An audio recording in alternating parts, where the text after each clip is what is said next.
je voudrais qu'on commence par les derniers décrets sur l'importation de véhicules d'occasion, monsieur le ministre. Le double décret pris le 6 décembre dernier, est-ce que vous pensez aujourd'hui qu'il a été compris par les professionnels même du secteur qui disent avoir été pris de court et en même temps les populations qui disent attention, les véhicules neufs, ça coûte vraiment cher, on ne peut pas faire autrement.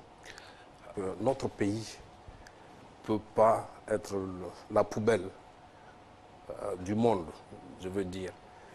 Je voudrais indiquer que partout autour de nous, prendre quelques exemples, le Burkina Faso, le Ghana, le Sénégal, tous ces pays-là sont en train de prendre des dispositions pour assurer davantage la sécurité routière, pour faire en sorte que donc, la pollution ne vienne pas constituer un frein au développement de ces pays, n'appauvrisse pas également les populations.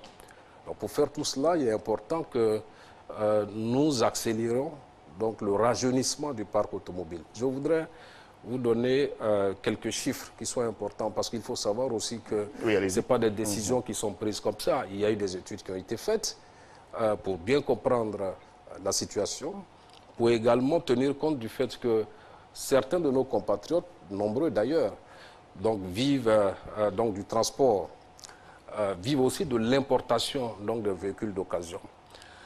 Indiquer que le gouvernement a pour mission de veiller au bien-être de l'ensemble des populations, avec une attention toute particulière aux plus fragiles. Les plus fragiles, c'est ceux qui n'ont pas de moyens pour s'acheter des véhicules, qui sont de loin les plus nombreux, qui prennent donc le transport en commun, les Woro-Woro, les Baka, ce sont des Ivoiriens. Et je voudrais saluer la sortie de l'association des consommateurs, qui est sortie récemment, pour nous mettre en garde pour que soient appliqués effectivement les décrets qui ont été pris, parce que ceux qui souffrent le plus sont les plus nombreux. C'est ceux qui s'asseyent dans des véhicules d'occasion. Ce sont ces véhicules penchés, très vieux, qui transportent nos compatriotes.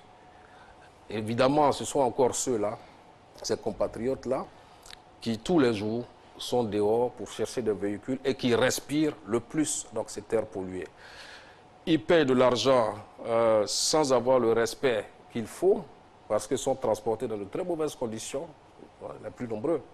C'est eux qui dépensent encore beaucoup d'argent pour se soigner pour des questions pulmonaires, dues justement à la pollution.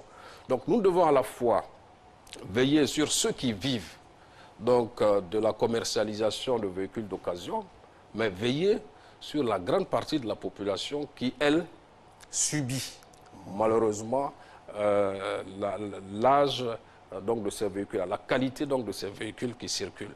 Donc c'est ce que nous avons fait. Et pour toutes ces raisons, nos compatriotes devraient comprendre que ces mesures-là sont de bonnes mesures. Moi, je suis régulièrement interpellé sur la capacité du gouvernement à faire appliquer ces textes-là. Je voudrais profiter pour dire que nous avons eu des échanges avec les consommateurs, nous avons eu des échanges avec les transporteurs, qui d'ailleurs tous les deux ont fait des déclarations pour soutenir et ont affirmé qu'ils ont été étroitement associés. Et nous avons également, au mois de mai, exactement le 31 mai 2017, reçu les importateurs pour leur présenter le projet de décret. Et les importateurs nous ont dit qu'il y aura pour eux un manque à gagner. Et nous avons regardé ensemble les mesures d'accompagnement nécessaires pour que les pertes ne soient pas importantes, donc pour les importateurs. À la suite de quoi, nous sommes convenus tous de faire un effort sur les frais liés à l'importation d'un véhicule. Nous nous sommes donc ensemble avec le président de l'association des importateurs rendus au guichet unique le 1er juin 2017 pour voir comment les opérations se déroulent et quels sont les efforts qu'il y a à faire. Pour terminer sur la question et rassurer nos populations, on a fait une étude, je vous le dis. En réalité, qu'est-ce qui se passe? En réalité, quand vous achetez votre véhicule, en Europe notamment, en Belgique ou en France, vous pouvez suivre votre véhicule tant qu'il est sur le bateau jusqu'au port d'Abidjan. Une fois que le véhicule arrive au port d'Abidjan, vous ne savez plus à quel niveau se trouve le véhicule. Vous vous retrouvez, les statistiques du guichet unique le confirment. Confirment le fait qu'en moyenne, il faut 45 jours pour sortir son véhicule du port. Mais les 45 jours pour sortir le véhicule du port engendrent des frais. Nos compatriotes, les importateurs compris, se retrouvent en train de payer des surestaries, se retrouvent en train de payer des frais de magasinage, donc au niveau du port d'Abidjan, et il nous revient, et c'est vrai, que parfois les frais engendrés pour sortir le véhicule sont plus élevés que le prix du véhicule à l'achat. Donc c'est sur ces mesures-là que le gouvernement a décidé donc de travailler. Et j'ai donné instruction donc à mes services, notamment au guichet unique, pour que le délai maximum soit réduit à 10 jours maximum pour sortir un véhicule. Deuxièmement, pour faire en sorte que ceux qui ne sont pas responsables des retards pour faire sortir les véhicules ne soient pas ceux-là qui aient à payer des frais pour lesquels ils ne sont pas responsables. Donc tout ça compris, avec les études que nous avons donc menées, indique que naturellement, les véhicules rentreront donc ici en Côte d'Ivoire à moindre coût. Et nous nous attelons à travailler pendant 3 mois, donc d'ici mars, pour que toutes les dispositions donc soient prises et que donc les retards soient supprimés, que les véhicules donc rentrent à Abidjan sans que des frais inutiles en réalité donc soient payés par l'importateur qui lui va le répercuter sur le client final. Avec cette disposition, nous sommes persuadés qu'en ce qui concerne la limitation d'âge d'importation des véhicules, nous aurons des véhicules de meilleure qualité à coût moins réduit par rapport à ce que nous avons aujourd'hui. Très bien. Oui, Guy Hassan. Monsieur le ministre, vous venez de parler tout à l'heure des mesures d'accompagnement. Les concessionnaires et les vendeurs de véhicules d'occasion relèvent également que les taxes, notamment les droits de douane qui sont autour de 20% pour les véhicules de type SUV, 18% de TVA et entre 2 et 3% pour les frais de transit, ce qui fait autour de 40% de ces charges. Ils estiment que cela est trop élevé et pour ces mesures d'accompagnement, est-ce que vous intervenez au niveau de cette fiscalité? Vous voulez tirer cette fiscalité vers le bas pour qu'il y ait une répercussion sur le prix à l'achat pour les particuliers? Je voudrais indiquer 2 choses. La première chose, donc cette fiscalité est communautaire. Il y a un tarif extérieur commun. Donc elle est communautaire. C'est ça. Partout, pareil. La deuxième chose, c'est ce que je viens de vous dire. En réalité, le coût élevé des véhicules à l'importation est lié au fait qu'il y a des frais qui peuvent être supprimés, qui sont souvent des frais qui ne vont même pas dans les caisses de l'État, qui sont même pas souvent, qui sont toujours des frais qui ne vont pas dans les caisses de l'État. Donc nous nous sommes engagés à faire en sorte à minimiser ces frais-là.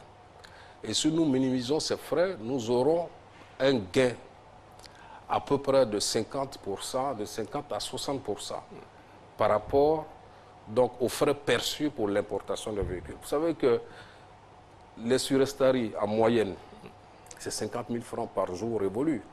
Chaque jour passé sans que la voiture donc, ne soit remise donc à l'OIC et transférée donc, au guichet unique, chaque jour passé, c'est 50 000 francs qui est payé. Alors, quand on vous dit qu'en moyenne, c'est 45 jours pour que le véhicule sorte, dont parfois, je connais des gens qui malheureusement ont vu leur véhicule gardé pendant 2 mois, qui se sont retrouvés à payer 2 millions donc, de surestaries, sans compter donc, les autres frais, donc les frais demandés par l'OIC, donc les frais portuaires, il y a la douane. Donc, le problème, ce n'est pas la douane. Il faut faire très attention. Ce que nous combattons, c'est que des compatriotes fassent les poches des d'autres compatriotes. C'est de ça qu'il s'agit. il y a, au niveau de l'importation de véhicules, il y a trop d'intervenants. Trop d'intermédiaires.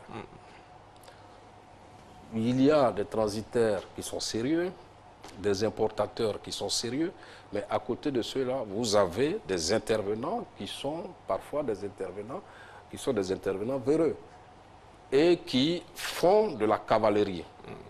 Utilisent votre argent pour sortir le véhicule de M. Fofana, le temps qu'ils aient un autre client pour sortir, vous, votre véhicule, et c'est vous qui vous retrouvez à payer donc des frais.